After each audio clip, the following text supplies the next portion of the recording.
La tablée des femmes. Salut, mon nom est Bianca Bélange, je suis la sœur de Ayana, puis je suis aussi coproductrice sur le film La Fête des Pères.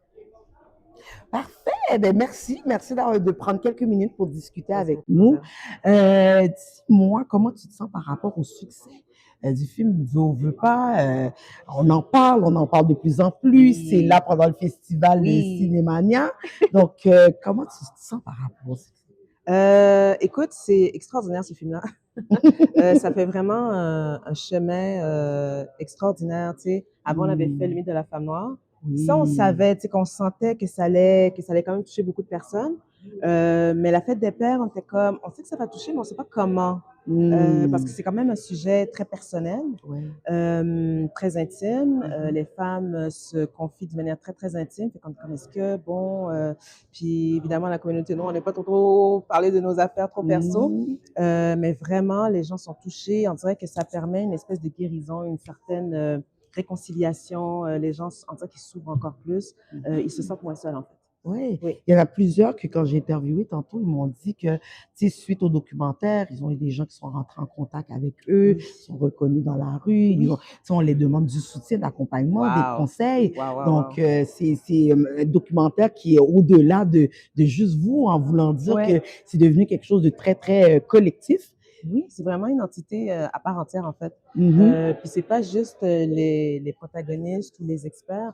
Il y a aussi Ayana, je sais pas si elle en a parlé, mais elle reçoit des courriels de gens d'ici, mais aussi d'à travers le monde, parce que le film voyage. Oui. Et ils disent, tu sais, moi, je me sentais seule dans ma situation, surtout des femmes. Puis en regardant votre film, ben, ça m'a donné le goût de reconnecter avec mon père, fait que je vais reconnecter avec mon père. Merci beaucoup pour le film, ça m'a vraiment touchée, ça m'a vraiment ouvert les yeux sur beaucoup de choses, que je me suis plus seule. Donc, je pense que c'est vraiment, ça touche les gens vraiment dans le monde ou bien dans les pays qui voient le film. Puis ça montre une certaine universalité. Tu sais, même si on est de différentes nationalités, mais le problème reste le même. Puis comme je disais au début, c'est émotionnel, donc les émotions sont les mêmes, la peine est la même, mais en même temps la résilience, la réconciliation encore une fois, le vouloir d'avoir une relation, d'avoir ce côté familial en fait. Puis c'est vraiment quelque chose qui dépasse les frontières en fait. Puis c'est comment travailler avec sa sœur sur le projet? Ben écoute, ça fait longtemps qu'on travaille ensemble. On a fait des courts-métrages, puis après on a commencé à faire des moyens-métrages, puis là on est rendu dans les longs-métrages. Mais ça va super bien. Je trouve qu'on se complimente beaucoup. On est pareil, mais il y a des différences, puis ça, on se complète comme ça. Ça va vraiment très très bien, puis on est beaucoup sur la même longueur d'onde. Ça veut pas dire qu'il n'y a pas des chicanes des fois, ok, Ça reste des sœurs. Ça reste, vous êtes des sœurs. mais dans, tu sais, des fois il y a des, je sais pas, il y a des clashs créatifs plutôt, c'est pas familial du quoi que ce soit, tu sais, on reste quand même des sœurs, puis ça changera jamais.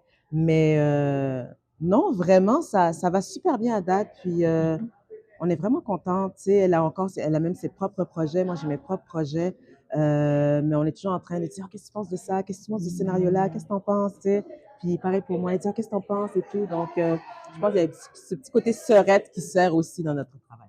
C'est super. Une dernière petite Oui, question. oui. Le documentaire, là, tu l'as co-produit avec ta sœur. Donc, est-ce que ça a changé quelque chose dans ta vie? Tu sais, tu étais en train de le coproduire, tu as vu des choses, tu as entendu des Oui. histoires. Oui. Donc, est-ce que ça a amené des choses dans ta vie personnelle, des réflexions, même professionnelles, ou la famille, les relations avec famille, amis, les gens autour de toi? Moi, ce que j'ai appris, c'est de s'ouvrir plus, en fait. Parce que c'est vrai que dans les communautés noires, des fois, on garde tout en dedans. On est très, tu sais, on aime ça dire, OK, tu sais, on vit des choses, mais tu sais, on est fort, puis on est résilient, puis on est... Non, c'est correct d'être vulnérable. C'est une force d'être vulnérable aussi. C'est ce que j'ai découvert dans ce film-là, pour ma vie personnelle en tout cas. La vulnérabilité, c'est une force. Oh, ben merci. Ça conclut bien l'entrevue. Good, merci à toi, merci. Merci beaucoup.